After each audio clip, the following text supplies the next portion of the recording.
এখন আমরা ধরবো হচ্ছে কি এখানে কি আছে, প্রথমে হচ্ছে হেডিং আছে, তো হেডিং এর কাজ করবো। আমরা হেডিং লিখেছিলাম H1 দিয়ে, তো এখানে কিছু করার দরকার নেই আমাদের হেডিং এ, শুধু খালি নিচে একটু মার্জিন দরকার, তো আমরা মার্জিন বটম দেবো 1 rem, তাহলে দেখবেন যে এটা একটু ফাঁকা হয়ে গেছে। এরপর আমাদের কি আছে, এয়ার টাস্ক কন্টেইনার, এটা আমরা ধরবো এয়ার টাস্ক কন্টেইনার।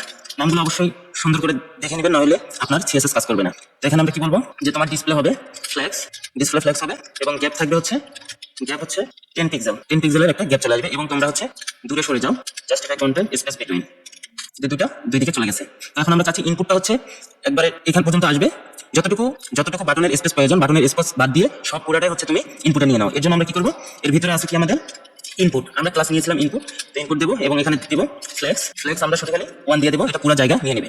এবং আমরা পেডিং দেবো, পেডিং দেবো আমরা হচ্ছে 10 পিক্সেল। আমরা এর যে বর্ডার আছে আমরা বর্ডার নাম করে দেবো, বর্ডার নাম, এবং আমরা বর্ডার রেডিয়াস দিয়ে দেবো 5 পিক্সেল।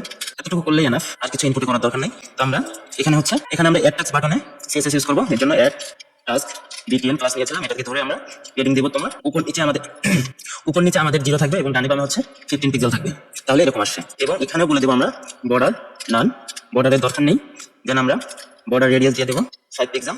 আমরা ব্যাকগ্রাউন্ড একটা দিয়ে দেবো, ব্যাকগ্রাউন্ড কালার আমরা ব্লু দিয়ে দিই, ব্লু দিলে এরকম আসছে, তো আমরা একটু লাইট করে দিই, এখান থেকে এরকম কালার দিয়ে দিই। তো এরপর আমরা কি করবো, টেক্সটের কালারটা বোঝা যাচ্ছে না, এর জন্য টেক্সটের কালারটা আমরা হোয়াইট করে দেবো, এখন হোয়াইট হয়ে গেছে।